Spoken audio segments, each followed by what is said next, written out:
괜찮아?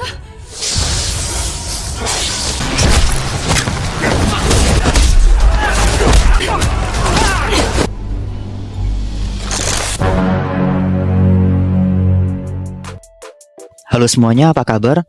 Semoga pada sehat semua ya. Kali ini saya akan merangkum film terbaru yang berjudul Badland Hunters yang rilis tahun 2024 dan dibintangi oleh aktor favorit kita semua, jagoan kita semua, siapa lagi kalau bukan Ma Dong-seok. Dan tanpa berlama-lama, langsung saja check it out. Film dimulai dengan memperlihatkan seorang dokter yang bernama Yang Gi-soo sedang berusaha menghidupkan lagi mendiang putrinya. 이제 다시 태어나는 거야. Bertahun-tahun dia bereksperimen menggunakan reptil sebagai uji coba penelitiannya, dan dengan semua penelitian itu, dia mencoba menyuntikkan serum hasil penelitian tersebut kepada putrinya. Tapi sebelum itu, pasukan khusus menyerbu dan Gi-soo tidak jadi menyuntikkan serum kepada putrinya tersebut. 소연이 죽어. Ketika Gi-soo akan ditangkap, dia ingin menyuntik dirinya sendiri untuk membuktikan bahwa serum tersebut sudah sempurna dan bahkan bisa menghidupkan orang yang sudah mati. 아니야, 방법을 찾아냈어. Saat sebelum ditangkap, dan tanpa ada peringatan apapun, tiba-tiba seluruh ruangan mulai bergetar, dan seluruh dunia dilanda gempa bumi yang sangat dahsyat. Semua bangunan di seluruh kota mulai runtuh, dan semua pasukan khusus pun segera menyelamatkan diri. Tetapi Gi-soo tetap tinggal untuk menyuntikkan serumnya tadi kepada putrinya. Dan gempa bumi akhirnya menghancurkan seluruh area, dan seluruh kota hancur lebur. 3 tahun kemudian, orang-orang mulai hidup bersama di pedesaan kecil sambil mencari sumber daya yang sangat langka, khususnya air, dikarenakan jarang turun hujan. Sebagian orang mencari makan dengan berburu binatang buas, seperti yang dilakukan oleh pemuda bernama Ji-won ini. Ji-won keluar mencari sesuatu untuk diburu dengan busurnya, dan tiba-tiba dia mendengar suara geraman dan menemukan seekor buaya. Dia kemudian bersembunyi di balik mobil dan menyalakan api di ujung panahnya. Ji-won pun berhasil menembak binatang itu tepat di kepalanya. Buaya itu menggeliat kesakitan selama beberapa detik, kemudian berhenti bergerak. Ketika Ji-won bergerak untuk mengambil mangsanya tersebut, tiba-tiba buaya itu terbangun dan kemudian mengejarnya. Ternyata anak panah Ji-won tidak dapat menembus kulit buaya tersebut, sehingga ia bergegas bersembunyi di dalam mobil. Ketika akan diingap, buaya besar tersebut kemudian ditarik oleh Ma Dong-seok alias Namsan, dan buaya itu kemudian dipenggal menggunakan parang andalannya. Dan akhirnya buaya itu mati, kemudian dibawa ke desa untuk dimakan bersama-sama. Scene kemudian berfokus pada gadis cantik yang bernama Sona yang tinggal bersama neneknya. Walaupun tidak mandi selama 3 tahun, tapi dia tetap glowing dan enak untuk dipandang. 했어요. 내가 할게.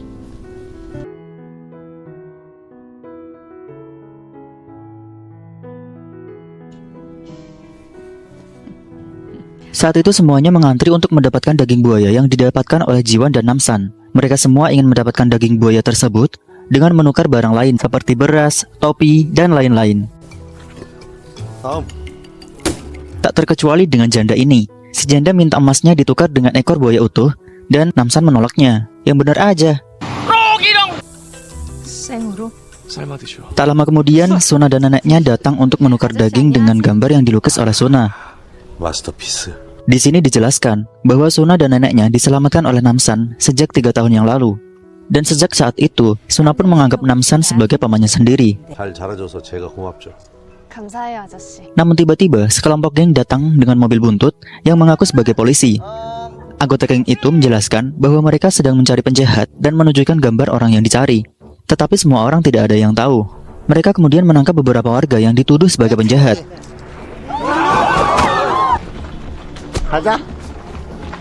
Tidak berhenti di situ, mereka juga ingin menangkap Sona karena Sona terlihat muda dan cantik.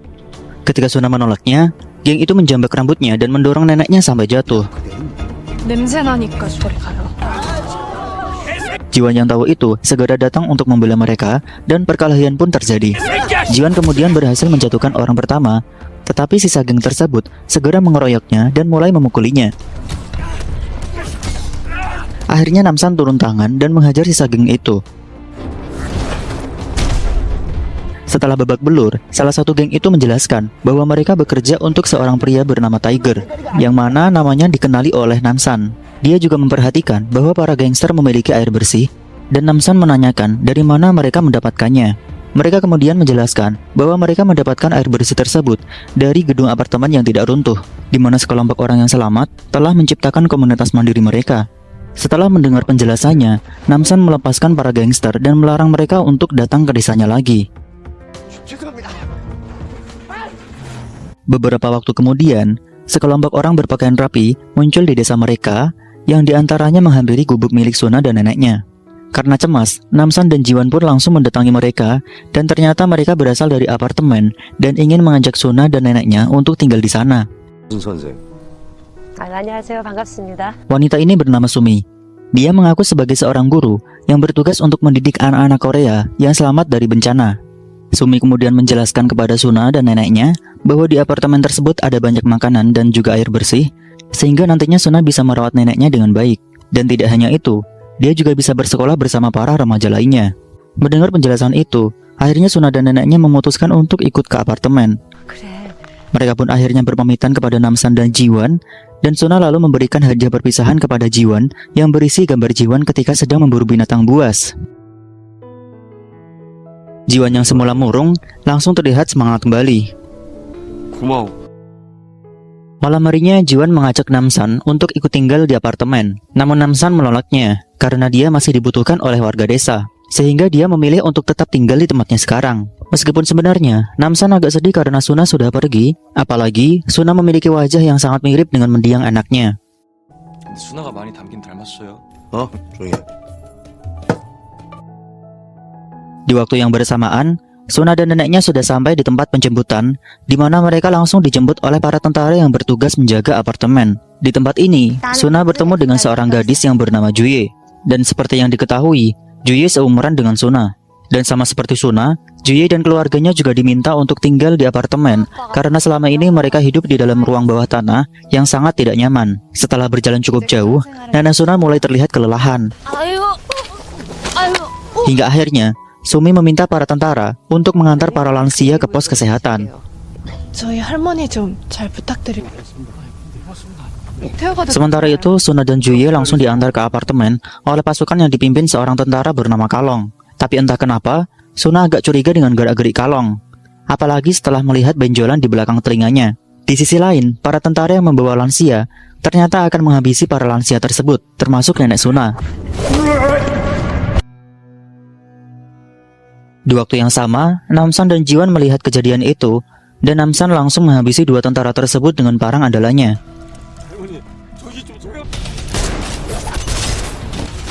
Namun tak disangka, tentara itu bangkit kembali seperti zombie dan kembali menyerang Namsan dengan brutal. Dalam pertarungan ini, Namsan berhasil menahan salah satu zombie, sedangkan Jiwan justru terlihat sangat kewalahan. Beruntungnya, zombie itu menginjak sebuah jebakan yang membuat tubuhnya tergantung. Tapi dengan brutalnya, si zombie memotong kakinya sendiri agar terlepas dari jebakan itu. Dan selanjutnya, dia kembali menyerang Jiwan. Namun tiba-tiba ada seorang wanita misterius datang membantu Namsan dan Jiwan. Berkat bantuan wanita ini, Namsan pun berhasil menghabisi para zombie dengan cara memenggal kepala mereka. Dan setelah itu, Namsan mengajak Jiwan untuk menguburkan jasad si nenek, kemudian mendoakannya. Selepas menguburkan si nenek, Namsan dan Jiwan kembali menghampiri wanita misterius tadi. Setelah berbincang, ternyata wanita ini adalah seorang tentara yang bernama Yunho. Yunho kemudian mengatakan kalau tentara yang menjadi zombie itu adalah mantan bawahannya di pasukan khusus. Dia juga mengatakan kalau apartemen yang sering disebut-sebut adalah tempat yang sangat berbahaya. Dan untuk menjelaskan semuanya, Yunho pun akhirnya flashback ke tahun sebelumnya, di mana dia dan Kalong masih berada di satu pasukan yang sama. Pada saat itu mereka sedang mencari orang-orang yang selamat dari gempa untuk segera dievakuasi ke tempat yang lebih aman. Lalu singkat cerita, mereka menemukan sebuah apartemen yang masih berdiri kokoh. Oleh karenanya, mereka memutuskan untuk mengurus tempat tersebut bersama para warga yang selamat dari gempa. Namun pada suatu hari, seorang dokter datang ke tempat itu, dan ternyata dokter yang dimaksud adalah Yang Giso. Dia berhasil selamat dari gempa, dan ajaibnya dia sama sekali tidak terluka, yang padahal dia dan putrinya tertimpa bangunan rumah sakit. Tidak lama setelah kedatangannya, Yunho merasakan kejanggalan di apartemen, di mana para anak muda menghilang secara misterius, yang ternyata mereka dijadikan objek percobaan untuk membuat serum agar Giso bisa hidup abadi tanpa perlu makan dan minum. Selain itu, dokter gila ini juga telah membagikan serumnya kepada Kalong CS, dan menjadikan mereka mesin pembunuh yang tidak terkalahkan. Yunho yang masih punya hati nurani akhirnya memberontak kepada mereka semua, Dan sejak saat itu, dia memilih untuk kabur dari sana karena tidak mungkin mengalahkan mereka semua.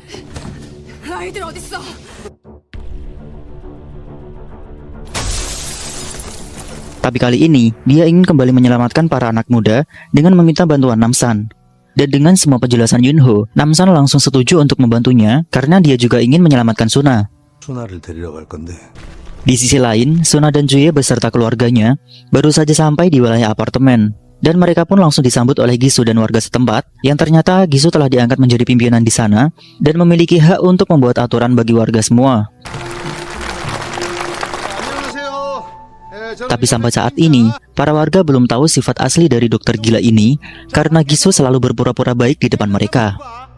Setelah menyambut kedatangan Suna dan warga baru lainnya, dia menyuruh para tentara untuk mengantarkan mereka ke kamar masing-masing. Dan seperti kata orang, di apartemen itu memang ada sumber air bersih. Di lain pihak, Namsan, Jiwan, dan Yunho sedang membuat rencana penyusupan ke dalam apartemen. Dan menurut Yunho, satu-satunya cara adalah dengan masuk lewat ruang bawah tanah. Tapi Namsan tidak mau bertindak secara gegabah. Dia justru ingin meminta bantuan dari seorang bos gangster yang sering keluar masuk dari wilayah tersebut, dan orang itu adalah Tiger, yang tidak lain adalah musuh bebuyutannya. Di waktu yang bersamaan, Tiger dan anggota gengnya ternyata sedang mengadakan pertarungan ilegal, di mana dia menantang geng musuh yang memiliki anggota mantan narapidana. Karena pertarungannya tidak sesuai dengan kesepakatan, akhirnya dua geng ini pun baku hantam dan saling membunuh satu sama lain. Dalam tawuran ini, Tiger benar-benar terlihat sangat beringas dan brutal, seperti orang yang haus darah. Tapi tiba-tiba Namsan CS datang ke tempat itu, lalu dengan santainya dia menghentikan tawuran tersebut. 야 그만! Melihat sosok Namsan, Tiger pun langsung menghentikan tawuran dan langsung mengungkit masa lalunya, di mana saat itu Namsan dan dirinya adalah atlet tinju profesional terbaik di Korea. Namun pada suatu hari, Namsan membuat Tiger pensiun dari dunia tinju. Namsan pun mengajak Tiger berduel seperti dulu lagi, namun Tiger menolak tantangan itu dan dia malah bekerja sama dengan musuhnya untuk mengeroyok Namsan dan kawan-kawannya. Tanpa membuang waktu, Namsan CS langsung membebat habis para gangster. Dan selain itu, mereka bertiga juga berhasil mengeluarkan semua sandera yang diculik oleh gengnya Tiger.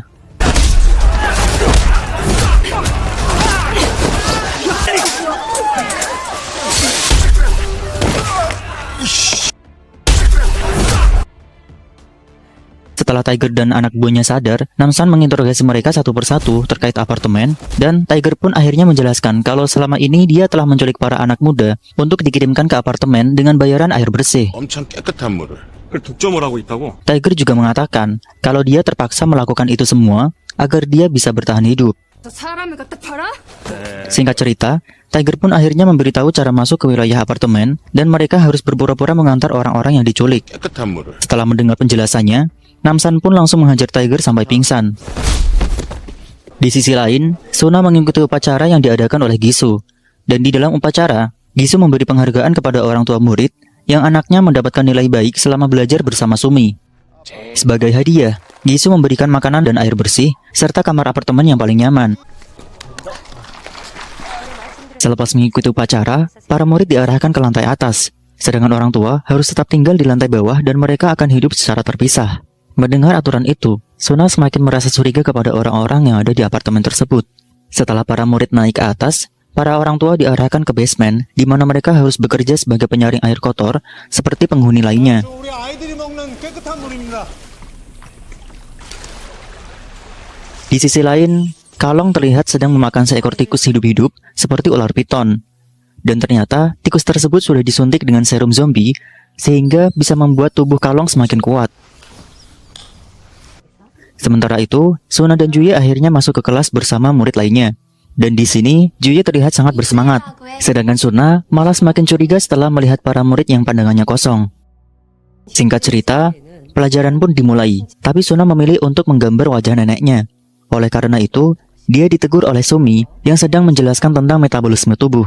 양기수 박사님은 왜 그들에게 양기수 박사님도 사랑하는 딸. Lalu di jam istirahat, Gisu masuk ke dalam kelas untuk membagikan minuman kepada para murid. Tetapi, ketika para murid lain meminum airnya, Suna malah protes kepada Gisu. Dia juga masih belum tahu kabar tentang neneknya. 할머니는 도착하셨어요? Mendengar hal itu, Gisu pun mencoba untuk menenangkannya. Dan dia juga berjanji akan segera membawa nenek Suna ke apartemen, asalkan Suna mau meminum air yang baru saja dibagikan. Akan tetapi, Suna tetap tidak mau meminumnya.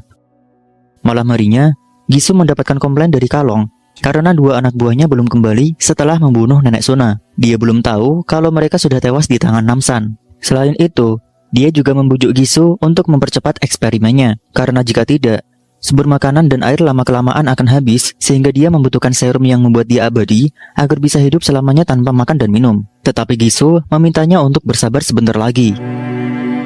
Di sisi lain, Suna diam-diam keluar dari kamarnya dan berniat untuk kabur dari sana. Sementara itu, orang tua Juye terlihat sedang marah-marah karena tidak diizinkan untuk bertemu anaknya, tapi kemudian Gisu pun mengajak mereka untuk masuk ke laboratoriumnya, sebab Juye sedang berada di tempat tersebut.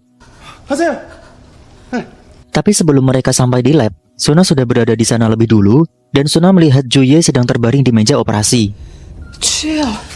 Selain itu, dia juga melihat catatan milik Gisu tentang hasil eksperimen yang dia lakukan setelah mengorbankan ratusan anak muda. Di sini terlihat jelas kalau Gisu menggabungkan gen manusia dan gen reptil untuk menciptakan manusia abadi. Namun setiap orang yang menggunakan serum buatan Gisu akan berubah menjadi zombie.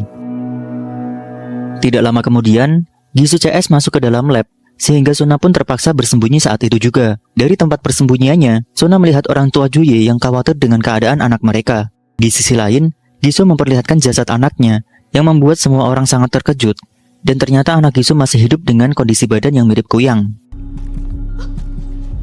Melihat itu, orang tua Juye pun semakin takut kalau anaknya akan bernasib sama seperti itu. Alhasil, mereka pun berusaha untuk menyelamatkannya, tapi tiba-tiba Juye mengalami kejang-kejang dan mulutnya mengeluarkan busa, sehingga gadis itu tewas dengan mengenaskan.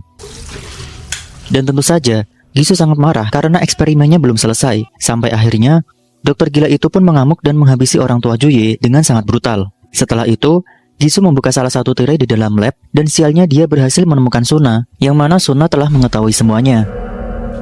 Dokter gila itu pun kemudian menjadikan Suna sebagai bahan percobaan, dan sebelum operasi dilakukan, Gisu mengatakan kalau nenek Suna sudah tewas. Mendengar kabar itu membuat Suna sangat marah, tapi di waktu yang bersamaan, Gisu langsung memulai operasinya. Keesokan harinya, Namsan, Jiwan, dan juga Yunho sudah sampai di depan apartemen bersama dengan Tiger sebagai petunjuk jalan. Sebelum masuk ke dalam, mereka diperiksa oleh para tentara, dan Tiger mengatakan kalau dia membawa beberapa anak muda untuk yang Gisu. Namun sialnya, para tentara ini tidak ada yang percaya kepadanya. Jadi mau tidak mau, Namsan CS pun memilih cara kedua, yang tidak lain adalah menabrak gerbang masuknya. Dan ketika berhasil masuk, mereka berempat langsung diserbu oleh tentara zombie. Jadi mau tidak mau, mereka harus kembali membrutal dengan senjata yang mereka ambil dari markas Tiger. Di sisi lain, Kalong dan Sumi melaporkan kejadian itu kepada Gisu sebelum Namsan CS naik ke lantai atas. Di waktu yang bersamaan, Namsan CS masuk ke basement untuk mengeluarkan para bawahan Yunho yang dikurung oleh Kalong di dalam sana. Tapi tak disangka, ternyata semua bawahan Yunho telah menjadi zombie. 괜찮아? Tanpa pikir panjang, Namsan langsung menyerang para zombie tersebut dan meyakinkan Yunho kalau mereka bukan manusia lagi. Dalam waktu yang singkat, Namsan CS mampu membebat habis semua zombie. Tak lama kemudian, Gisu menyampaikan pengumuman lewat speaker agar semua pasukan Kalong bersiap untuk menghabisi Namsan CS. Tapi Namsan sama sekali tidak takut dengan si dokter gila. Dia justru mengatakan kalau dirinya akan membunuh semua orang yang terlibat dalam penculikan Suna dan pembunuhan terhadap neneknya. Setelah itu, Namsan CS berjalan ke ruangan lain dan mereka merampas senjata milik anak buah Kalong yang sudah tewas. Tapi sialnya, mereka tiba-tiba dikepung oleh para zombie. Kemudian Namsan pun menyuruh Jiwan dan Yunho untuk mencari Suna, sedangkan dirinya akan membrutal lagi.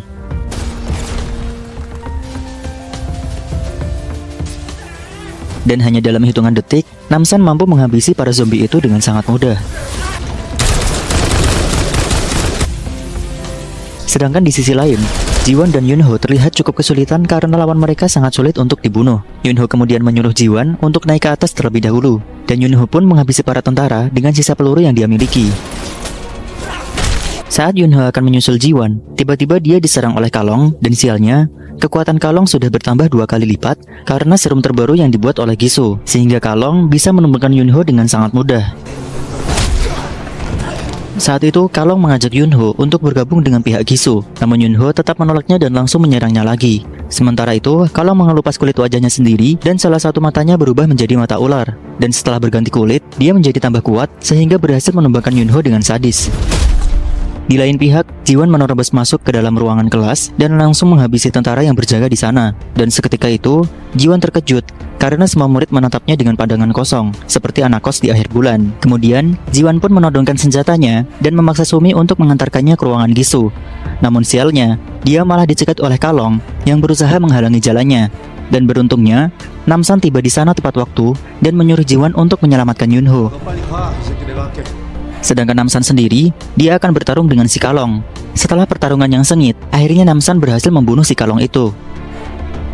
Sementara itu, para murid dan semua penghuni apartemen memilih untuk keluar dari bangunan tersebut setelah mengetahui kejahatan Gisu. Dan di waktu yang sama, Gisu baru saja menyuntikkan serum hasil eksperimennya yang didapat dari eksperimen terhadap Suna. Dan tak lama setelah itu, tiba-tiba dia merasakan kesakitan dan ada benjolan yang timbul di lehernya. Dan ternyata, hal itu disebabkan karena Suna tidak pernah meminum air dari apartemen tersebut, sehingga serum yang dihasilkan dari tubuh Suna menjadi gagal.